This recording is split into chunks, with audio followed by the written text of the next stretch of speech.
হেই আসসালামু আলাইকুম এভরিওয়ান। আজকে আমি তৈরি করব লোইটা শুটকির ভর্তা। আমার খুবই পছন্দের একটি রেসিপি।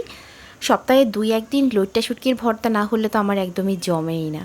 সো আজকে আমি আমার খুবই প্রিয় একটি রেসিপি আপনাদের সাথে শেয়ার করতে চাচ্ছি।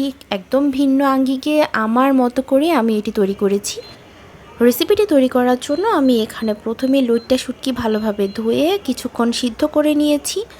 7-8টি শুকনা মরিচ নিয়েছি, 4টি পেঁয়াজ কুচি নিয়েছি আর একটি আস্ত রসুন কুচি নিয়েছি। আর ঝালটা কিন্তু একান্তই নিজেদের উপরে ডিপেন্ড করে। সো যে যেমন ঝাল খাবেন তেমন ঝাল ইউজ করবেন। সো আমি এখানে লোইটা শুটকি আর শুকনা মরিচ ব্লেন্ড করে নিব। একদম ব্লেন্ড হয়ে গিয়েছে। আপনারা চাইলে শিলপাতায়ও বেটে নিতে পারেন, কিন্তু ব্লেন্ডারে করলে খুব ইজি হয়। সো আমি এখন কড়াইটি গরম করে তাতে পরিমাণ মতো তেল দিয়ে দিলাম। পেঁয়াজ কুচি দিয়ে দিচ্ছি, সাথে রসুন কুচিও দিয়ে দিলাম। আমি এখন এই পেঁয়াজ আর রসুন কুচি একদম ভালোভাবে বাদামি করে ভেজে নিব।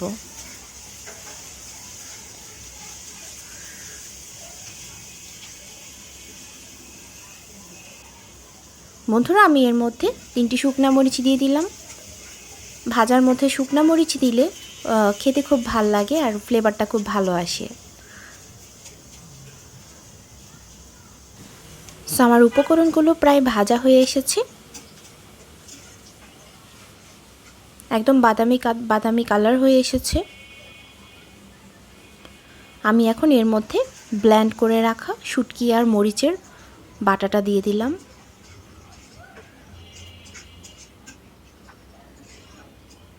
সব উপকরণগুলো আমি এখন নেড়ে চেড়ে ভালোভাবে ভেজে নিব। চুলার আঁচটি মিডিয়াম রাখতে হবে। এই উপকরণগুলি অনেকটা সময় নিয়ে ভাজবো আমি। বন্ধুরা, এর মধ্যে আমি 1/2 চা চামচ হলুদ গুঁড়ো দিয়ে দিলাম। পরিমাণ মতো লবণ দিয়ে দিলাম। এখন আমি অনেকটা সময় নিয়ে এই ভর্তাটি ভাজবো। যত ভাজবেন তত ফ্লেভারটা ভালো আসে আর খেতেও কিন্তু ভালো লাগে।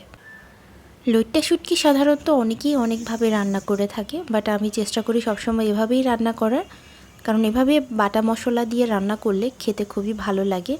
এর মধ্যে আপনারা দেখেছেন যে আমি শুকনো মরিচ বাটা ইউজ করেছি, যার কারণে শুকনো মরিচের একটা কাঁচা ফ্লেভার আসে, যেটা ভর্তার টেস্টটাকে আরও দ্বিগুণ করে দেয়।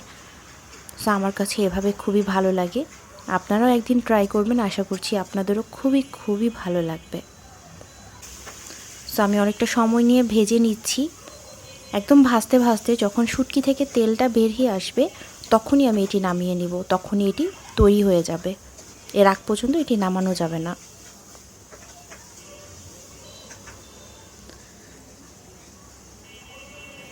দেখুন বন্ধুরা, শুটকি থেকে কিন্তু তেল ছেড়ে দিচ্ছে। সো আমার ভর্তাটি একদম প্রস্তুত।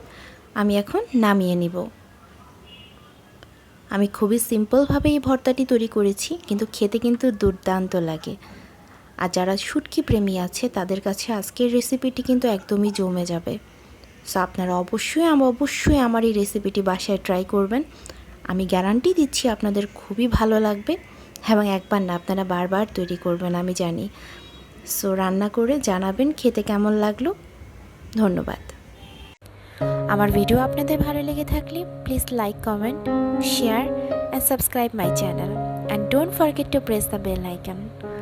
Thank you.